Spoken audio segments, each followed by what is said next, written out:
There's nothing really surprising here, right? Especially as you said, T0 and Overstock dominate the market, so their swings do reflect essentially the entire industry. But that will change very soon as more and more tokens, as you just announced, are getting listed, from all around the world. Yeah, this is really just the nature of the game.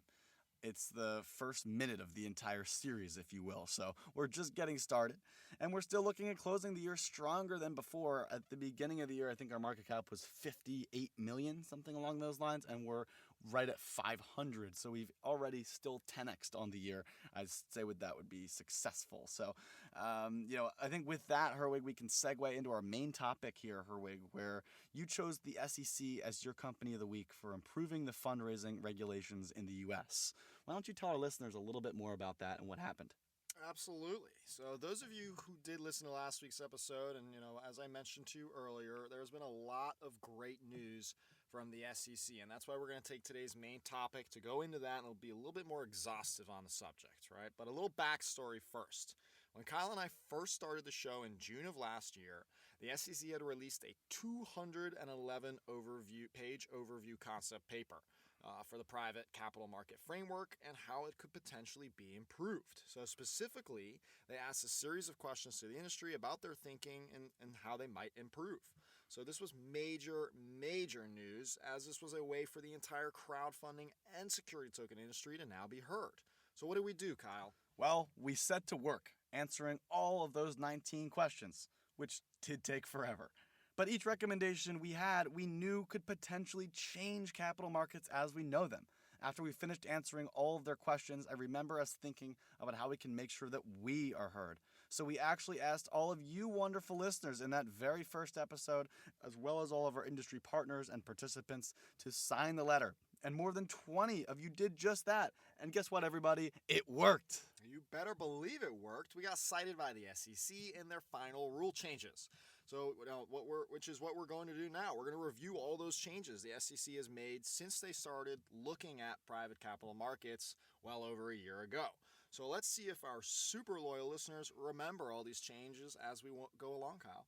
The first change we're going to start with took place in late August this year, where the SEC amended the accredited investor definition and expanded it to allow for certain individuals holding securities licenses with FINRA.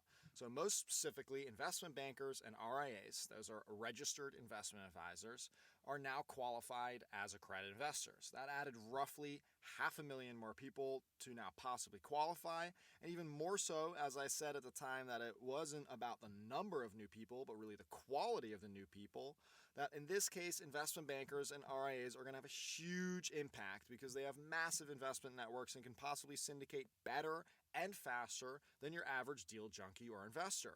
And now that they can personally participate in these opportunities, we may see a host of new private offerings start to get subscribed and met as a result. So overall, I think a huge net gain for the industry, I think, with that change. And it also opens the door, too. We'd certainly like them to come up with even more ways for people to qualify as accredited investors, and we named several additional ways in the main topic of episode 59 that you can check out either in the full length or just that segment on YouTube.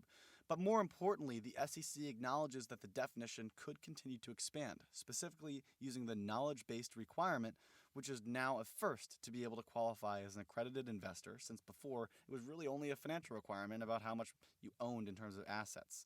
This means that we could very well one day see attorneys or CPAs and other licensed professionals actually qualify as an accredited investor based on their knowledge and their merit.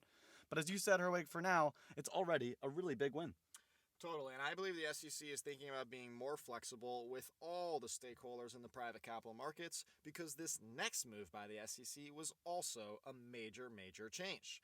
Just a month ago, only a short period after the accredited investor announcement, the SEC said that they would be allowing for non-licensed securities finders to receive a commission or a fee for helping make investor introductions. All right, that sounded just a little complicated, Herwig. Can you break that down as if we were 5 years old? All right, so maybe a little too much jargon, but put it simply, before this, if I was helping a friend who has a new business and a new company by introducing them maybe to a family connection with money, for example, I would not be entitled to compensation because I am not legally allowed. The SEC considers what I did, making an investor introduction, a securities activity that requires licensing if you want to get compensated for it.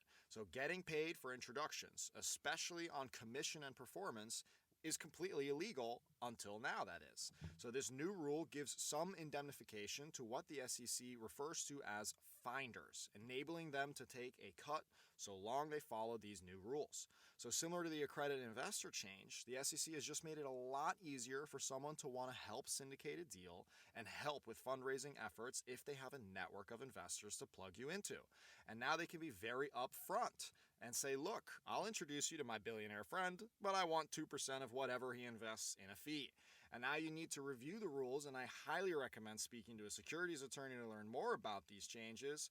And it also hasn't even taken effect, as there's still some time before it goes live, typically 60 days from when it hits the Federal Registrar. That's another major change, Herwig. Now, if somebody has a security token offering, they can properly incentivize those finders, which are the people that bring them in the money.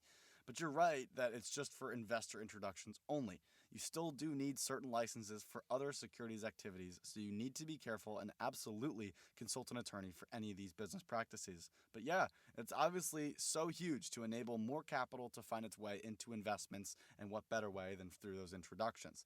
I don't think that anyone has any complaints about this one, and quite frankly, I don't see why anybody would have any complaints about any of these changes, to be honest, because it's all great stuff. Let's also talk about that regulation crowdfunding and regulation A+ changes that we brought up from last week.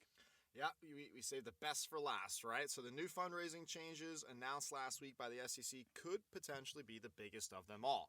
You see, listeners, regulation crowdfunding came out with the Jobs Act of 2012 and was released to the public in a fashion that was considered dead on arrival because it was too limiting for issuers. They wanted to leverage it. So for the first time ever, a U.S. issuer could raise money from anyone in the United States, not just accredited investors, but no, you couldn't raise more than $1 million, which for many businesses wasn't enough to justify investing in a crowdfunding campaign in the first place and then implementing these new company operational requirements to support it. Now the SEC has changed that and raised it to $5 million.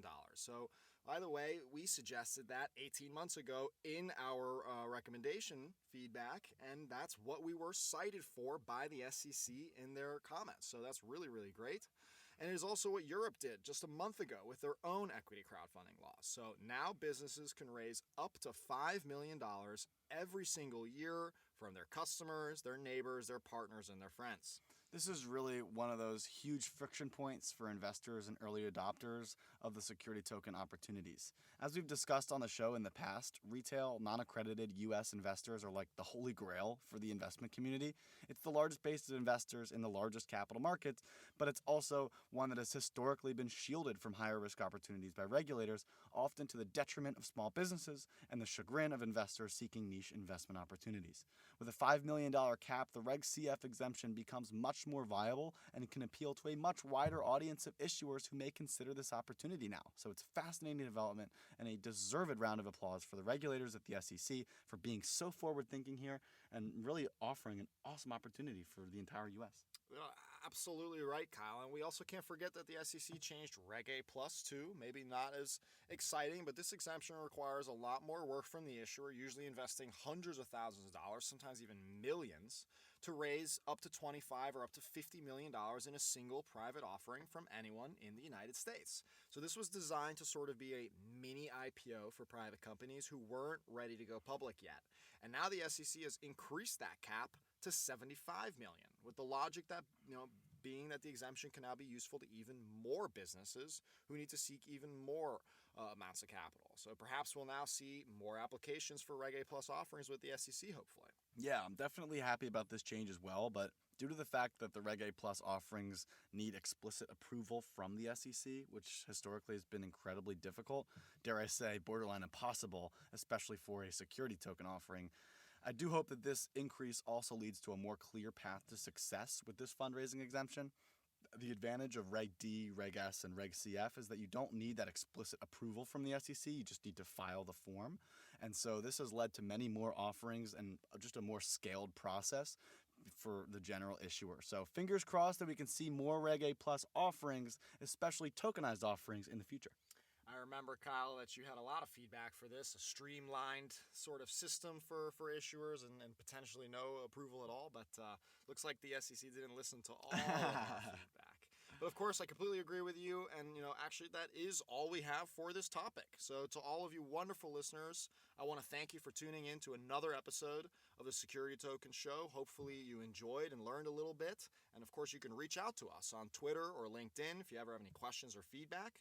And come discuss with the community at stomarket.com/news, where you can submit and comment on articles, STOs, events, and more. We hope to catch you all next week on Tuesday for number 70. Thanks so much for listening.